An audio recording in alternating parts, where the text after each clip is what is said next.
नमस्कार दोस्तों, मेरा नाम है लोकेश मोटवानी और जयपुर टेक्नोविजन में आप सभी का हार्दिक स्वागत है। उम्मीद है आप लोग एकदम स्वस्थ होंगे। ठीक है, आज एक अपन नई शुरुआत करने वाले एक नए सब्जेक्ट को लेकर, strength of materials. Strength of materials, देखो स्ट्रेंथ ऑफ मटेरियल्स हमारा बहुत ही कॉन्सेप्चुअल और बहुत सिंपल सब्जेक्ट है। ठीक है, बट बहुत वेटेज कवरिंग है। वेटेज कवरिंग का मतलब हमारे मार्क्स बहुत ज्यादा है। अगर 100 नंबर का कोई भी पेपर होगा, जैसे मैं मान के चलूँ आप स्टेट एई जेई की बात कर रहे हो, ठीक है, जैसे राजस्थान जेई है, यूपीपीएससी एई है और ना एसएससी जेई है, गेट है, ईएस, कोई भी एग्जाम लेके चलो सिविल इंजीनियरिंग का या मैकेनिकल इंजीनियरिंग का। ठीक है, स्ट्रेंथ ऑफ मटेरियल्स हमारा बहुत ही वेटेज कवरिंग है। इसमें से अगर मान लो 100 क्वेश्चन है तो 100 में से 10 क्वेश्चन तो आपको स्ट्रेंथ ऑफ मटेरियल से मिलेंगे। आपका कोई सा भी आप एग्जाम उठा के देख लो। ठीक है, मैं जनरल बात कर रहा हूं भाई, 8-10 हो सकता है। ठीक, तो अब स्ट्रेंथ ऑफ मटेरियल्स अपन आज पढ़ने वाले हैं। ठीक, तो चलिए शुरू करते हैं। स्ट्रेंथ ऑफ मटेरियल, अब देखो स्ट्रेंथ ऑफ मटेरियल, देखो नाम से पता चलता है स्ट्रेंथ ऑफ मटेरियल्स। ठीक है, स्ट्रेंथ किसकी? मटेरियल। स्ट्रेंथ मतलब किसी भी मटेरियल की क्षमता। अब मैं क्षमता, सिर्फ एक बहुत बड़ा वर्ड है क्षमता। किसकी क्षमता? ठीक है, मटेरियल की बहुत सारे अलग अलग फोर्सेज आते हैं, बहुत सारे अलग अलग लोड्स आते हैं उसके ऊपर। ठीक है, वो कैसे कैसे बिहेव करता है मेरा मटेरियल। ठीक है, मैं आसान भाषा में बोलूं तो क्या बोल सकते हैं कि जो स्ट्रेंथ ऑफ मटेरियल्स हमारा सब्जेक्ट है, सोम है। ठीक है, इसमें अपन क्या करते हैं? डील्स विथ, किससे डीलिंग करते हैं हम? Deals with the internal behaviour. ठीक है, इंटरनल बिहेवियर किसका? Of solid bodies. ठीक है, सॉलिड बॉडीज की बात करेंगे। Deals with the internal behaviour of solid bodies कब? जब उसके ऊपर मैं कोई फोर्स अप्लाई करूं या कोई लोड अप्लाई करूं। ओके, ये deals with the internal behaviour of solid bodies when A externally load is applied. ठीक है, and external load is applied on it. ठीक है, ये तो बात समझ में आती है। ठीक है, यानी कि हम क्या करने वाले हैं? स्ट्रेंथ ऑफ मटेरियल हमारे पूरे सब्जेक्ट में, देखो आज का हमारा लेक्चर जो रहेगा ना, वो इंट्रोडक्शन लेक्चर रहेगा। आज वाले लेक्चर में अपन पूरा सिलेबस का एनालिसिस करेंगे कि क्या कौन से हम चैप्टर है, इसमें कौन सा अपन ने कितना कितना सिलेबस हमें कवर करना है, कौन से हमारा कितना कवर, किस रेंज तक कवर करना है, हमें कौन से सब्जेक्ट को, मतलब कौन से चैप्टर्स को ज़्यादा इंपॉर्टेंट वेटेज देना है। ठीक, और हम बेसिक आइडियाज देखेंगे, बेसिक कॉन्सेप्ट देखेंगे स्ट्रेंथ ऑफ मटेरियल्स के। ओके, तो मैं पहले बात करता हूं हम क्यों पढ़ रहे हैं इसको भाई। पर्पस क्या है सोम पढ़ने का? क्या पर्पस है? आप कोई भी चीज करते हो तो किसी इसके पीछे कोई पर्पस होता है। ठीक है, पहली बात तो पहला पर्पस तो ये है कि मेरे को नौकरी चाहिए, है ना। मेरे को नौकरी चाहिए तो मुझे पढ़ना पड़ेगा। नहीं, ये चीज अलग है भैया, नौकरी तो सबको चाहिए। But as a civil engineer, ठीक है, एज अ सिविल इंजीनियर, मैं जो इंजीनियर हूं, मुझे क्यों पढ़ना है मेरा ये सब्जेक्ट। ओके, मेरा प्रैक्टिकल लाइफ में मेरा क्या काम आएगा स्ट्रेंथ ऑफ मटेरियल। ठीक है, तो मैं बात करता हूं कि भैया मैं सिर्फ सिविल की बात करूंगा। ठीक है, सिविल इंजीनियरिंग की बात कर रहा हूं ओनली। ओके, तो जो मैं सिविल इंजीनियरिंग में क्या करते हैं, हम एक स्ट्रक्चर डिजाइन करते हैं, एक मेंबर डिजाइन करते हैं, बीम कॉलम डिजाइन करते हैं। तो मैं एक डिजाइनर हूं। ठीक है, मैं एक सिविल इंजीनियर हूं, मेरे को क्या करना है, मेरा स्ट्रक्चर को डिजाइन करना है। ओके, बात समझ में आती है। तो अब मैं ऐसे स्ट्रक्चर को डिजाइन कैसे कर सकता हूं? जब तक मुझे उस स्ट्रक्चर का बिहेवियर नहीं पता हो, वो अगर मैं एक्स डायरेक्शन में फोर्स लगाऊं तो वो कैसे कैसे बिहेव करेगा। मतलब मान लो किसी एक डायरेक्शन में मैंने फोर्स लगाया मेरी बॉडी पर, ठीक है, कैसे भी फोर्स लगाया, ठीक है, मेरे स्ट्रक्चर पे कैसे भी लोड्स आ सकते हैं। इस लोड्स के कारण क्या क्या होगा मेरे स्ट्रक्चर में, यानी ये स्ट्रक्चर, एनी स्ट्रक्चर, ठीक है, कोई भी स्ट्रक्चर या कोई भी मेंबर कैसे बिहेव करेगा, पहली बात। ठीक, कैसे इसका फेलियर होगा, फेलियर मैं बताऊंगा। ठीक है, फेलियर क्या होता है, देखो वही बात है, आज अपन छोटी छोटी चीजें पढ़ेंगे। स्ट्रेंथ ऑफ मटेरियल की जो बेसिक चीजें होती है ना, वो अपन देखने वाले हैं। ठीक है, फिर अपन नेक्स्ट लेक्चर में अपन इसका पूरा यूनिट नंबर 1 स्टार्ट करेंगे। ओके, तो जो मैं बात कर रहा हूं कि ये जो मेरा स्ट्रक्चर है, ठीक है, ये जो मेरा कोई भी, मैं एज ए सिविल इंजीनियर को कोई स्ट्रक्चर डिजाइन करना है, तो ये जो स्ट्रक्चर पे मैं कैसे कैसे लोड्स अप्लाई करूं, ठीक है, या इसकी पूरी लाइफ स्पान में कैसे लोड्स आएंगे, उससे क्या इसका बिहेवियर होगा, और वो कैसे लोड कैरी करेगा, मतलब किस पैटर्न में लोड कैरी करेगा, कैसे उसका फेलियर होगा और कब फेलियर होगा, ये सब मुझे पता होगा तो मैं ये स्ट्रक्चर को डिजाइन कर सकता हूं। ठीक है, क्योंकि मुझे पूरी चीज पता होनी चाहिए ना। ठीक, मुझे ये स्ट्रक्चर कैसे बिहेव कर रहा है अपनी लाइफ स्पान में, उसके अगर ऊपर जो मैं लोड लगा रहा हूं, देखो ये ना internal behaviour. Okay, internal behaviour, इसके इस बॉडी में कैसे फोर्सेस आ रहे हैं, कैसे स्ट्रेसेस जनरेट होंगे। अब मैंने नाम लिया स्ट्रेस। ठीक है, आज ही बताऊंगा मैं स्ट्रेस क्या होता है। ओके, तो अब यहां से मेरे को बात समझ में आती है कि सर मेरे को कोई भी स्ट्रक्चर डिजाइन करना है, कोई भी अगर स्ट्रक्चर डिजाइन करना है तो मुझे इसका पर्पस क्या है, मेरा ये जो स्ट्रेंथ ऑफ मटेरियल पढ़ने का पर्पस क्या है, मुझे इसमें क्या चाहिए, इसमें मुझे स्ट्रेसेस निकालने पड़ेंगे। अब मैं बताऊंगा स्ट्रेसेस क्या होता है। ओके, तो चलो, तो मैं बात करता हूं failure of A component. Failure of A component, ठीक है, मैंने वर्ड लिया था ना कि वो स्ट्रक्चर फेल कैसे होगा, तो अब हम वो देखते हैं कि फेलियर ऑफ ए कंपोनेंट का मतलब क्या होता है, फेलियर का मतलब क्या होता है। ठीक, फेलियर का मतलब, जैसे मान लो ये कोई भी स्ट्रक्चर है, ठीक है, ये कोई भी स्ट्रक्चर है, इसके ऊपर लोड्स आ रहे हैं, ठीक है, ये इस डायरेक्शन में कैसे भी फोर्सेस आता है वो अभी अपन देखेंगे। ठीक, टाइप्स ऑफ फोर्सेस भी बताऊंगा मैं। ठीक, तो failure of A component, failure of the component का मतलब, भैया अपन ने फेलियर वर्ड कहां सुना सबसे पहले, फेलियर मतलब अपन ने बचपन में सुना था कि 100 में से जिसके 36 नंबर से कम है वो फेल है। ये है मतलब, क्या किया अपन ने एक चीज पहले से डिसाइड कर ली कि इतने number, minimum number of marks तो आपको लाने ही लाने हैं, तो आप पास हो वरना आप फेल हो। यानी कि मेरा स्ट्रक्चर मेरे अकॉर्डिंग, मतलब मेरे कौन, डिजाइनर, या मैं किसको फॉलो करूंगा, मैं अपने डिजाइन को फॉलो करूंगा, उस डिजाइन के अकॉर्डिंग ये स्ट्रक्चर अगर बिहेव नहीं करेगा तो मैं उसको क्या नाम दे दूंगा, वो फेल हो गया। ठीक है, स्ट्रक्चर फेलियर का मतलब ये नहीं होता कभी भी कि पूरा टूट गया, मेरा स्ट्रक्चर पूरा क्रश हो गया, नहीं, हम ये कभी नहीं बोलेंगे। ठीक है, वो एक टाइप है, उसको फ्रैक्चर बोलते हैं। ठीक है, जब मेरा पूरा स्ट्रक्चर ब्रेक हो जाता है उसको अपन फ्रैक्चर बोलते हैं। ठीक है, बट फेलियर की बात मैं करता हूं जब कि मैं सिर्फ एक कंपोनेंट की बात करता हूं, किसी भी के, मतलब एक लिमिट की, ठीक है, एक लिमिट ऑफ लोड की बात करूंगा या एक लिमिट ऑफ स्ट्रेस की बात करूंगा। ठीक है, अभी मैं स्ट्रेस बताने वाला हूं थोड़ी देर में, स्ट्रेस क्या होता है। ओके, तो मैं बात करूंगा एक लिमिट तक। ठीक है, एक मेरी क्राइटेरिया, मतलब डिजाइनर की क्राइटेरिया पर वो खरा नहीं उतरा मेरा स्ट्रक्चर, तो वो कहलाता है मेरा फेलियर।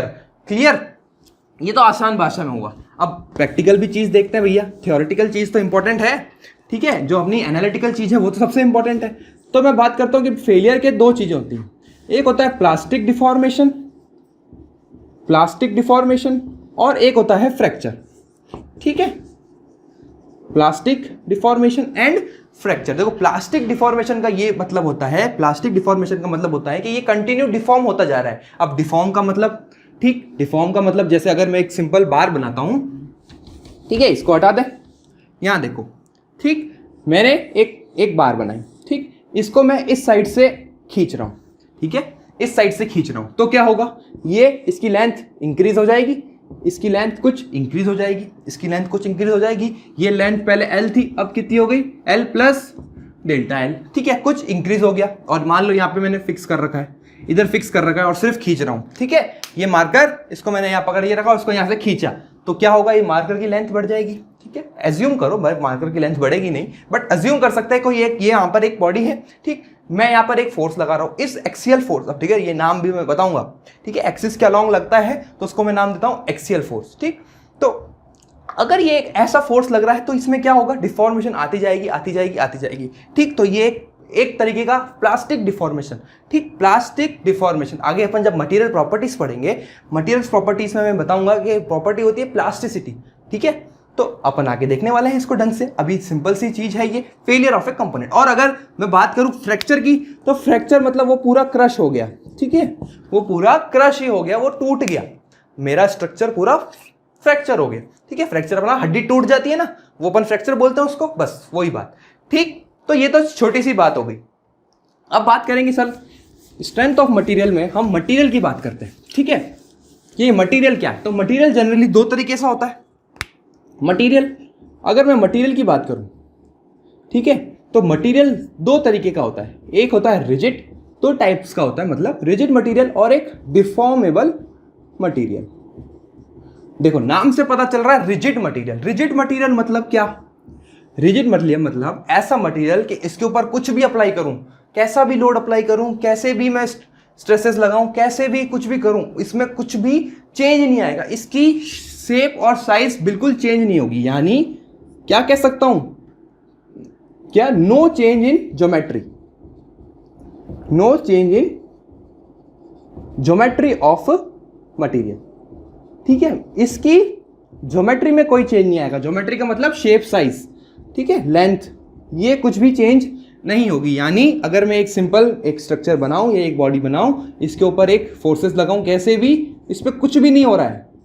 ठीक है, मतलब इसके ऊपर इसकी कोई भी डायमेंशन चेंज नहीं हो रही है, या ना इसकी हाइट चेंज हो रही है, ना इसकी लेंथ चेंज हो रही है, यानी ये क्या है, एक रिजिड मटेरियल है। अब बताओ, ऐसा दुनिया में कोई भी मटेरियल नहीं होता जो रिजिड मटेरियल है, ठीक है। तुम बोलोगे सर डायमंड है या कोई भी और ऐसा बहुत ही मटेरियल जो जिस पे बिल्कुल डिफॉर्मेशन ना के बराबर आते हैं। मैं क्या बोल रहा हूँ, ना के बराबर, ना तो नहीं ना, ठीक है। यानी ऐसा कोई भी मटेरियल नहीं होता जो रिजिड मटेरियल होता है। हम हमेशा किसकी बातें करते हैं, डिफॉर्मेबल मटेरियल की बात करते हैं। डिफॉर्मेबल का मतलब समझे ना, डिफॉर्मेशन मतलब जिसमें डिफॉर्मेशन आ सकती है। डिफॉर्मेशन मतलब उसकी लेंथ चेंज हो सकती है, उसकी साइज चेंज हो सकती है, उसका शेप चेंज हो सकता है, ठीक है। तो जितने भी हम मटेरियल से डील करेंगे, भले स्टील हो, कंक्रीट हो, कोई भी हम स्टील जो कोई सा भी मटेरियल हम जब सिविल इंजीनियरिंग में अपन यूज करते हैं, वो सारे मटेरियल कौन से होते हैं, डिफॉर्मेबल होते हैं, ठीक है। ये छोटी सी बात थी, अपन ने मटेरियल देख लिया, ठीक है। डिफॉर्मेबल मटेरियल जिसकी क्या हो सकती है, शेप साइन चेंजेस हो सकती है, चेंजेस इन ज्योमेट्री,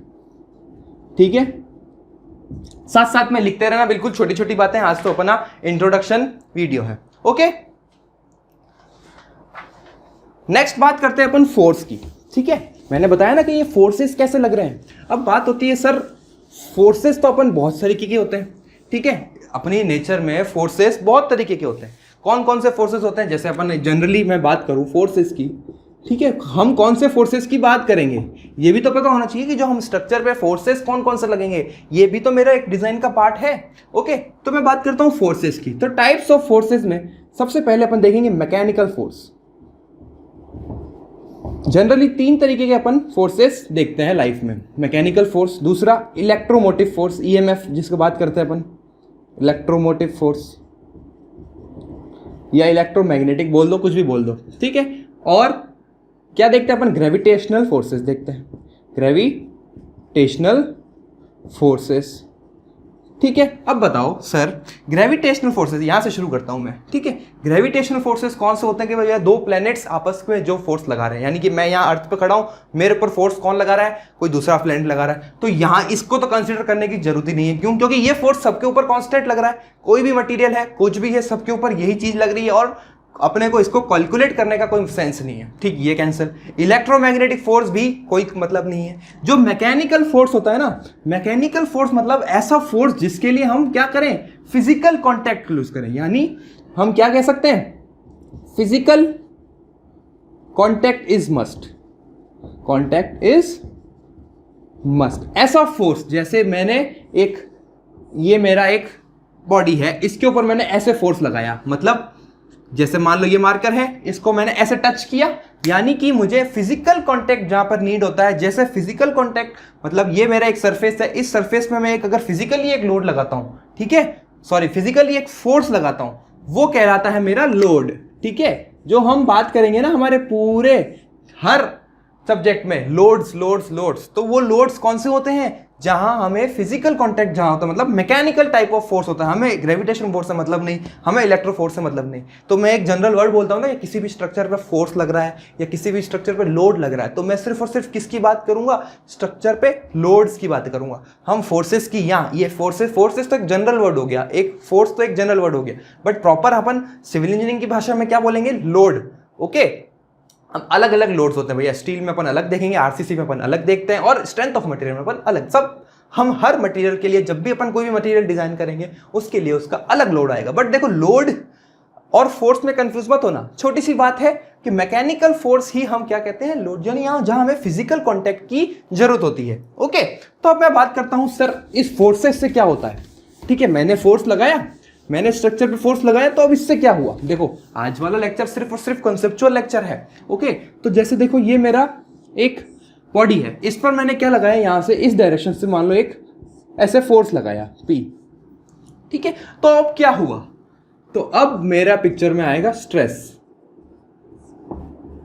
ठीक है। देखो कोई भी इंसान है या कोई भी बॉडी है, उसके ऊपर कुछ भी फोर्स लगाते हैं तो एक रेजिस्टेंस क्रिएट करता है, यानी ये चाहेगा नहीं इसके ऊपर लोड आए, ठीक है। यानी कि मैं कह रहा हूं कि मैं अगर एक मार्कर है, इस मार्कर पे एक फोर्स लगा रहा हूं, ठीक है, इस डायरेक्शन में फोर्स लगा रहा हूं, तो जो इसके मटेरियल्स के यहां पर जो इसके पार्टिकल्स होंगे, यहां जो पार्टिकल्स होंगे वो एक क्या क्रिएट करेंगे, एक इंटरनल रेजिस्टेंस क्रिएट करेंगे, ठीक है। इंटरनल रेजिस्टेंस किसके लिए, इस फोर्स को सहने के लिए, है ना।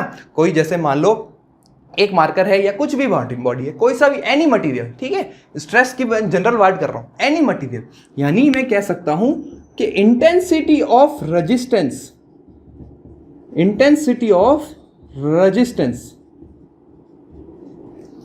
जो रेजिस्टेंस अप्लाई करता है कौन, एक मेंबर या एक बॉडी, किससे, जब मैं कोई एक एक्सटर्नल लोड लगाता हूं इसके ऊपर, ठीक है। यानी कह सकता हूं कि इंटेंसिटी ऑफ रेजिस्टेंस जनरेटेड, ये कब जनरेट होगा, जब इसके ऊपर कोई फोर्स आएगा। अगर कोई फोर्स है ही नहीं तो कोई रेजिस्टेंस आएगा, ठीक है। रेजिस्टेंस क्या होता है, विरोध करना, ठीक है।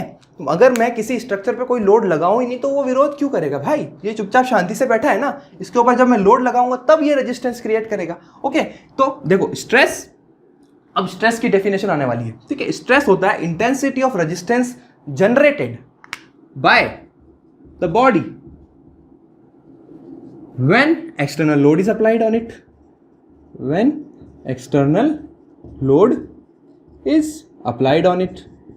यानी जब तक मैं कोई लोड नहीं लगाऊंगा तब तक मेरे बॉडी में कोई रेजिस्टेंस क्रिएट नहीं होगा, तब तक स्ट्रेस जनरेट नहीं होगा। तो इसको मैं नाम क्या देता हूं, स्ट्रेस। और स्ट्रेस को कैसे निकालूंगा कि जो इसका फोर्स लग रहा है, जो रेजिस्टिंग फोर्स आएगा, जो रेजिस्टिंग फोर्स आएगा डिवाइडेड बाय उसका एरिया पर यूनिट, उसको मैं नाम दूंगा स्ट्रेस। सिग्मा से डिनोट करते हैं अपन स्ट्रेस को, ठीक है। स्ट्रेस को अगर मैं हिंदी में वाली बात करूं तो बोलते हैं अपन प्रतिबल, ठीक है।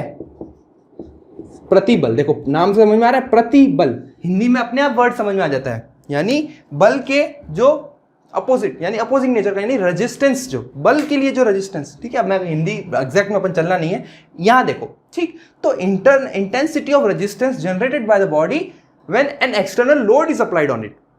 ओके, और इसको अपन कैलकुलेट कैसे करते हैं, आपसे अगर कभी भी बचपन मतलब सेकंड ईयर, थर्ड ईयर, जब भी आपको वाइवा में क्वेश्चन पूछते थे, सर क्या बोलते थे सर आप, कि स्ट्रेस क्या होता है, ठीक है। आपने हमेशा जवाब दिया है sir stress is force per unit area. ना ना ना, इससे तो अपन कैलकुलेट करते हैं, स्ट्रेस को अपन कैलकुलेट करते हैं फोर्स पर यूनिट एरिया से, बट स्ट्रेस होता ये नहीं है। स्ट्रेस ये होता है कि जो ये रेजिस्टेंस जनरेट करती है मेरी बॉडी, ठीक है। कोई सी भी बॉडी के ऊपर आप कोई भी फोर्स लगाओगे तो उससे एक रेजिस्टेंस क्रिएट होता है उस बॉडी में, ठीक। और वो रेजिस्टेंस जो रेजिस्टिव फोर्स होता है, ठीक है। अब देखो मान लो ये P लगा तो इधर से भी एक P इस साइड भी लगेगा, तो इस P से जो ये रेजिस्टेंस फोर्स, ये P जो है ना, ये रेजिस्टेंस फोर्स है, ये अप्लाइड फोर्स नहीं है। बट क्या होता है, इस बॉडी को अगर इक्विलिब्रियम में रहना है तो ये P और ये P दोनों सेम होते हैं, ठीक है। वो आगे अपन जब स्ट्रेस वाला चैप्टर देखेंगे तो अब इसमें एकदम अच्छे से बताऊंगा, क्लियर। तो यहां से अपना क्लियर ये टॉपिक हो गया स्ट्रेस।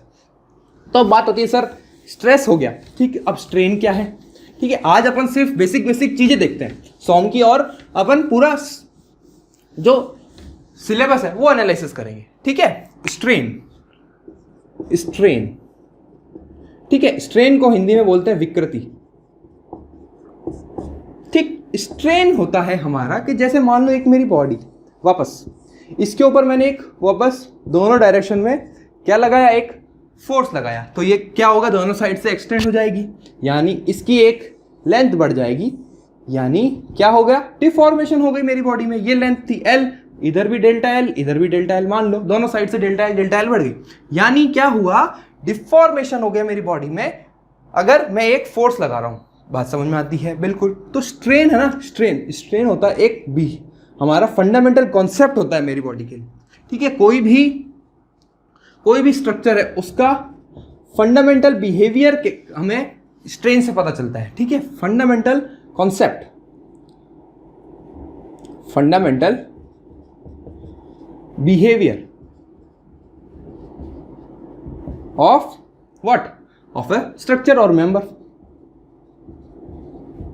ठीक है। स्ट्रेन से हमें जो स्ट्रेन की वैल्यू होती है वो होती है जो डिफॉर्मेशन आती है पर यूनिट लेंथ, ठीक है। डेल्टा L अपॉन L, जितना भी इस बॉडी में डिफॉर्मेशन आया और इसकी जो ओरिजिनल डायमेंशन थी, यानी कह सकता हूं मैं change in length upon original length, change in length divided by original dimension या ओरिजिनल लेंथ, वो होता है हमारा स्ट्रेन, ठीक है। आसान भाषा में बिल्कुल सिंपल। और जो स्ट्रेन होता है ना वो हर बॉडी के लिए अलग उसका बिहेवियर को डिनोट करता है। देखो कोई बात है, स्ट्रेस जो है ना, स्ट्रेस कोई बिहेवियर नहीं है, स्ट्रेस एक कॉन्सेप्ट है। स्ट्रेस को अपन कैलकुलेट नहीं कर सकते, बट स्ट्रेन को अपन कैलकुलेट कर सकते हैं। अब बात हो रही सर आपने बोला P/A होता तो है स्ट्रेस, ना बेटा, वो तो हमने वैल्यू निकालने के लिए उसको P/A आता है, क्योंकि वो रजिस्टिंग फोर्स अपन मानते हैं कि जितना P लग रहा है उतना का P रजिस्ट भी कर रहा है, इसीलिए अपन ने वो P/A स्ट्रेस लिख लिया। बट जो स्ट्रेन है वो एक्चुअल में, ये एक्चुअल बिहेवियर बताता है मेरी स्ट्रक्चर का या मेरे मेंबर का, कितना, डेल्टा L/L, जो चेंज इन लेंथ है, जितनी लेंथ चेंज हुई डिवाइडेड बाय ओरिजिनल लेंथ, वो हमारी कहलाएगी स्ट्रेन। ओके, सिंपल, समझ आया? छोटी छोटी हैं चीजें, आज बिल्कुल अपन बेसिक चीजें देख रहे हैं। चलो अब अपन देखते हैं कि चलो अपन ने क्या देखा, अपन ने एक स्ट्रक्चर का फेलियर देखा कि अच्छा ये ऐसे फेल का मतलब क्या देखा, फिर अपन ने क्या देखा, फिर अपन ने देखा कि फोर्स देखा, उस फोर्सेस से कौन कौन आएंगे, स्ट्रेस और स्ट्रेन आएंगे। अब देखते हैं फोर्सेस के इफेक्ट्स। ठीक है, ये मतलब अलग अलग तरीके से जो फोर्सेस आते हैं उनके क्या इफेक्ट्स क्रिएट होते हैं हमारी स्ट्रक्चर पर। ठीक है, फिर अपन देखेंगे क्या, अपन पूरा सिलेबस को क्लासिफाई करेंगे। ठीक है, एक छोटी सी चीज और देख लेते हैं, इफेक्ट्स ऑफ फोर्सेस।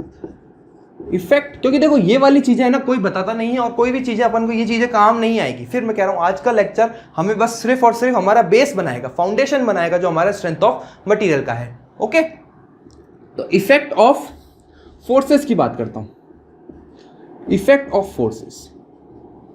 ठीक है, तो मैं अब कुछ टाइप्स ऑफ बताऊंगा कि ऐसे फोर्स लगेगा तो इसको मैं क्या नाम दूंगा।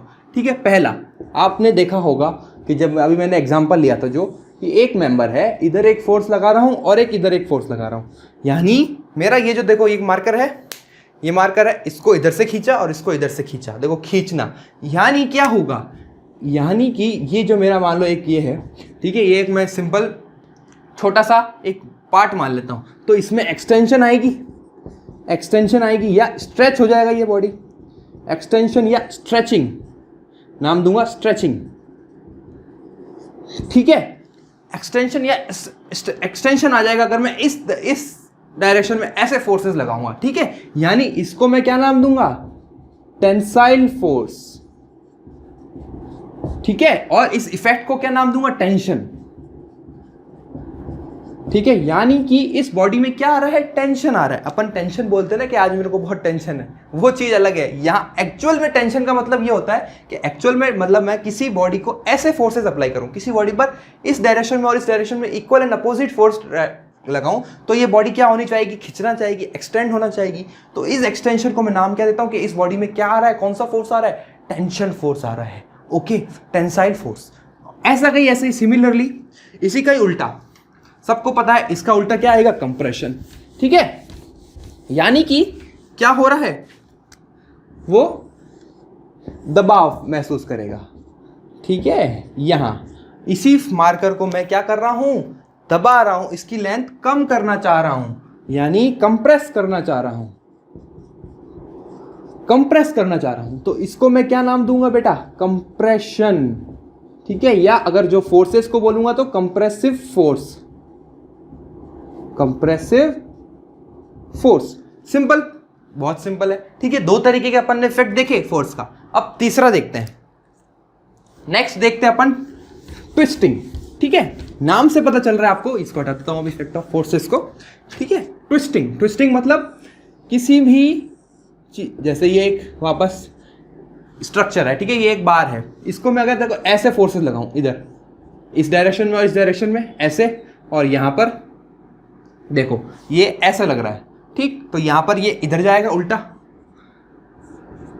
ये देखो ये मेरा मार्कर इधर मैंने पकड़ा ऐसे, इधर पकड़ा मैंने, इसको ऐसे यूं घुमा दिया, निचोड़ दिया। ठीक है, ये यूं, यानी एक इधर ये एक ऐसे मोमेंट आएगा और एक ऐसे मोमेंट आएगा, यानी ये इस एक्सिस के अबाउट क्या होएगी, ट्विस्ट हो जाएगी, ट्विस्ट हो जाएगी ना अगर ऐसे फोर्सेस लगेंगे। ठीक है, अपन क्या देख रहे हैं कि कैसे फोर्सेस लगते हैं तो क्या चीज होती है। ओके, तो इसको मैं नाम दूंगा ट्विस्टिंग। ठीक है, मतलब अपन जब बात करते हैं, जब अपन पानी में कपड़े डालते हैं तो फिर निचोड़ते हैं ना, तो अपन कैसे अप्लाई करते हैं, एक फोर्स ऐसे अप्लाई करते हैं, एक फोर्स ऐसे अप्लाई करते हैं, उल्टी है। ठीक है, यानी अब उसको मैं नाम देता हूं कपल। ठीक है, आगे जब अपन शियर फोर्स बेंडिंग मोमेंट पढ़ेंगे ना, तो ये कपल बहुत इंपॉर्टेंट आता है, ये बहुत इंपॉर्टेंट रोल प्ले करता है कपल। ठीक है, हमारी बीम में। ओके, तो ये देखा अपन ने ट्विस्टिंग। ठीक है, एक और नया चौथा नंबर पढ़ते हैं अपन बेंडिंग। ठीक है, फोर्थ अपन देखते हैं बेंडिंग। अब बेंडिंग कैसे आती है, देखो बहुत कॉमन वर्ड है बेंडिंग, ठीक। अगर मान लो इस बीम में ऐसे परपेंडिकुलर डिस्टेंसेस पे कुछ फोर्सेस लग रहे हैं, ठीक है, ये एक डी डिस्टेंस है, ये एक डी डिस्टेंस है, और दो फोर्सेस नीचे से आ रहे हैं, एक फोर्सेस ऊपर से आ रहा है। तो बताओ ये फोर्स जो F है, ये फोर्स जो F है, या और ये मान लो कुछ भी F1 है, ये F2 है, ठीक है, ये बीम क्या हो जाएगी, बैंड हो जाएगी ऐसे, अगर इस टाइप के फोर्सेस आएंगे तो, ठीक है, दो नीचे से एक ऊपर से, ठीक है, और भी मान लो ये ऐसे फोर्सेस आ रहे हैं कंटिन्यूसली, ठीक, तो ये बीम क्या हो जाएगी, बैंड हो जाएगी, क्लियर। और इसको मैं क्या नाम दूंगा, बेंडिंग नाम दूंगा, बेंडिंग, ठीक।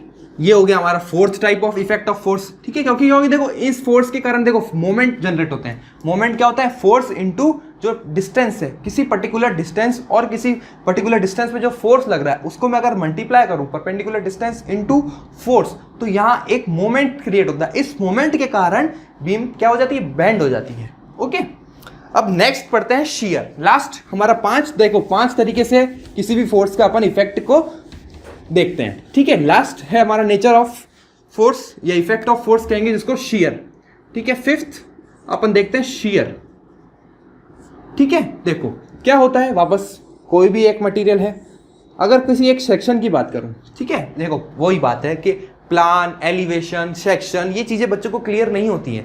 प्लान होता है एक टॉप व्यू जो मैं ऊपर से देखता हूँ, ठीक है, ऊपर मतलब जैसे मेरी बिल्डिंग है, अब ऊपर हेलीकॉप्टर से देखो, ऊपर से जो दिखेगा नीचे देखोगे तो जो चीज़ दिखती है उसको मैं बोलता हूँ प्लान। ओके, एलिवेशन मतलब ये सामने से देखने वाली चीज़, और क्रॉस सेक्शन मतलब, क्रॉस सेक्शन वो होता है कि जैसे मैंने ये मेरे स्ट्रक्चर, मेरा बीम है या मेरा कोई भी मार्कर है, उसको बीच से काट दूँ, बीच से काट दूँ तो ये कैसे दो अलग अलग हो जाएगा, उसको जो दिखेगा बीच वाली चीज जो दिखेगी, जो सेक्शन दिखेगा, उसको मैं नाम दूंगा क्रॉस सेक्शन। ओके, तो बताओ अगर ये बीम पे ऐसे फोर्सेस लग रहे हैं, ठीक है, अब मैं सिर्फ इस सेक्शन की बात कर रहा हूँ, इस सेक्शन की बात करूंगा, और अगर मान लो कुछ इस डायरेक्शन में ऐसे फोर्सेस लग रहे हैं, ठीक है, मतलब इधर इस सेक्शन के इस तरफ तो नीचे और इस सेक्शन के इस तरफ ऊपर वर्टिकल लोड्स लग रहे हैं, ठीक है, वर्टिकल डायरेक्शन में लोड्स लग रहे हैं। देखो लोड्स का मतलब वही फिजिकल कांटेक्ट हमें जरूरत है, ठीक, यानी इधर लग रहा है नीचे, इधर लग रहा है ऊपर, तो तुम खुद सोचो कि ये क्या होना चाहेगा, ये टूटना चाहेगा, ब्रेक होना चाहेगा। यहाँ पर देखो ना बेंडिंग होगी, ना टेंशन है, ना कंप्रेशन है, यहाँ पर क्या है, यहाँ पर है शियरिंग एक्शन, ठीक है, इसको मैं नाम दूंगा शियरिंग एक्शन, ठीक है। ये क्या होना चाहेगा, यहां से टूटना चाहेगा, कट या ब्रेक। ओके, और एक और चीज से अपन समझ सकते हैं कि जैसे मान लो यह एक दो इक्वल एंड अपोजिट फोर्स, जैसे अपन ने फ्रिक्शन का नाम दिया था, ठीक है, अपन ने बचपन में फिजिक्स पढ़ी थी, तो फ्रिक्शन कैसे अप्लाई होता है, स्ट्रक्चर के पैरेलली, ठीक है, यानी एक कंपोनेंट के पैरेलली, यानी स्लाइड होने चाहिए, जब भी दो चीजें आपस में स्लाइड होने चाहिए, ठीक है, यानी उसके पैरेलल, सरफेस के पैरेलल अगर मैं फोर्स लगाऊंगा इक्वल एंड अपोजिट, तो यहां पर ये क्या कहलाएगा, शियरिंग एक्शन। ओके, सिंपल, बहुत सारी सिंपल चीजें हैं। अब अपन देखते हैं पूरा स्ट्रेंथ ऑफ मटेरियल्स का, अपन ने जितनी भी चीजें अपन को आगे आने वाले चैप्टर्स में अपन पढ़ेंगे वो अपन देखेंगे, अपन पूरा का पूरा एनालिसिस करेंगे स्ट्रेंथ ऑफ मटेरियल का कि अपन को कौन सा कितना चैप्टर हमारे सिलेबस में क्या क्या है, ठीक है। मैं बेसिकली मैं बात करूंगा सिर्फ और सिर्फ किसकी, राजस्थान जेईई और एसएससी जेईई, इन दो का पूरा सब्जेक्ट मैं इन दोनों का सिलेबस में पूरा लिख रहा हूं स्ट्रेंथ ऑफ मटेरियल्स के लिए। ओके, फिर अपन ये लेक्चर यहां पर कंप्लीट करेंगे, ठीक। तो फर्स्ट ऑफ ऑल जो हमारी मैं ये जो स्ट्रेंथ ऑफ मटेरियल है वो बेसिकली 10 यूनिट्स में बटा हुआ है। ओके, तो फर्स्ट यूनिट हमारी कहलाती है मटेरियल प्रॉपर्टीज। नेक्स्ट लेक्चर में अपन मटेरियल प्रॉपर्टीज स्टार्ट करेंगे,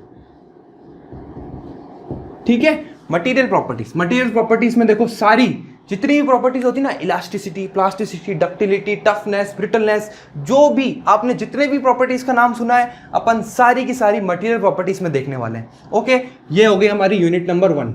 सेकेंड यूनिट हम पढ़ेंगे simple stresses and strain, simple stresses and strains, ठीक है, ये हमारा सेकेंड रहेगा, simple stresses and strain. Third रहेगा हमारा principal stresses and strains, principal stresses and strains.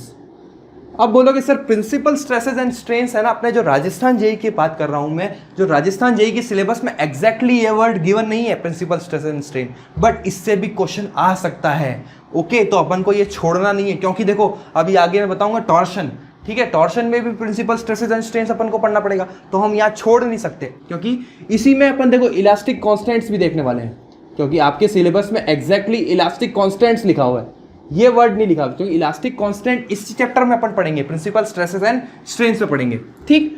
फिर sorry simple stresses and strain में अपन इलास्टिक कांस्टेंट पढ़ेंगे, डिफॉर्मेशन ड्यू टू लोड्स पढ़ेंगे, ठीक है, ये सब चीजें अपन सेकेंड यूनिट में करेंगे। डिफॉर्मेशन ड्यू टू लोड्स पढ़ेंगे कि कैसे कितना डिफॉर्मेशन आएगा, अगर एक मेरा एक क्या है, ये मटेरियल है, इस पर मैं फोर्स लगा रहा हूँ ऐसे P, तो इस पर कितना डिफॉर्मेशन आएगा, ठीक है, इसमें इसकी लेंथ कितनी चेंज हो जाएगी, वो अपन यहाँ पढ़ेंगे सिंपल स्ट्रेसेस एंड स्ट्रेन में। अगला थर्ड यूनिट हमारी है principal stresses and strain. Fourth अपन यहाँ सबसे important unit SFD and BMD, ठीक है, shear force diagram and bending moment diagram, इसको पूरा लिख लेते हैं, shear force and bending moment diagram, ठीक है। इससे आपको देखो हर एग्जाम में, चाहे गेट हो, चाहे ES हो, चाहे SSC हो, चाहे राजस्थान JEE हो, आपको 2 सवाल मिनिमम मिलेंगे ही मिलेंगे SFD और BMD से, ठीक है। फिफ्थ यूनिट, 4 यूनिट हो गई। अब अपन पढ़ेंगे shear stresses and bending stresses, particularly shear stresses and bending stresses in the beams, bending stresses in beams, और कंबाइंड भी पढ़ेंगे, ठीक है, कंबाइंड स्ट्रेस भी पढ़ेंगे। इन दोनों को अगर एक साथ ही एक ही सेक्शन पे बेंडिंग और शेयर दोनों, ठीक, कंबाइंड भी पढ़ेंगे, और इसी यूनिट में अपन दोनों अलग अलग भी पढ़ेंगे, shear stresses and bending stresses, ठीक। 6th upon deflection in the beams, ठीक है, डिफ्लेक्शन भी बहुत इंपॉर्टेंट यूनिट है, डिफ्लेक्शन इन दी बीम्स, ठीक। डिफ्लेक्शन भी अपने चार मेथड होते हैं, अपन चारों मेथड पढ़ेंगे। 4 मेथड में देखो कौन कौन से मेथड्स आएंगे, ठीक है, अपना double integration method, unit moment area method, और कॉन्जुगेट बीम मेथड, और अपना स्ट्रेन एनर्जी मेथड। ये चारों मेथड से अपन को डिफ्लेक्शन कैलकुलेट करना पड़ेगा हमारी बीम्स में, ठीक। नेक्स्ट 7th नंबर अपन पढ़ेंगे कॉलम्स, ठीक, ये हो गए हमारे 7, यहां लिख लो बाकी। 8th अपन देखेंगे टॉर्शन, ठीक है। 9th अपन देखेंगे springs, thin cylinders and spheres. ये पूरा का पूरा सिलेबस बेटा SSC और राजस्थान JEE के हिसाब से बता रहा हूं। और नेक्स्ट लास्ट यूनिट अपन पढ़ेंगे centroid end moment of inertia, centroid end moment of inertia. ये 10 यूनिट है। इन 10 यूनिट में से हर यूनिट में से कम एक क्वेश्चन आपको हर एग्जाम में मिल जाएगा भाई। अब जरूरी नहीं है कि एग्जैक्टली एक, भाई जैसे ये स्प्रिंग्स हो गया, थिन सिलेंडर स्पेयर्स हो गया, ठीक है, मोमेंट ऑफ ये यूनिट भी इंपॉर्टेंट है। अपने जो जूनियर इंजीनियर के पेपर में centroid end moment of inertia से भी एक क्वेश्चन पक्का आता ही आता है, ठीक है। टॉर्शन से भी आजकल आने लग गया है, बट अगर मैं बेसिकली बहुत इंपॉर्टेंट बताऊं तो ये है अपना SFD BMD जो शेयर फोर्स बेंडिंग मोमेंट से फिक्स्ड है क्वेश्चन आना, डिफ्लेक्शन है, कॉलम्स है, ठीक है, मटेरियल प्रॉपर्टीज है। मटेरियल प्रॉपर्टीज से भी एक क्वेश्चन फिक्स आता ही आता है। तो अपन नेक्स्ट लेक्चर में मटेरियल प्रॉपर्टीज को स्टार्ट करेंगे, ठीक है। तब तक ओके, मिलते हैं अपन नेक्स्ट लेक्चर में।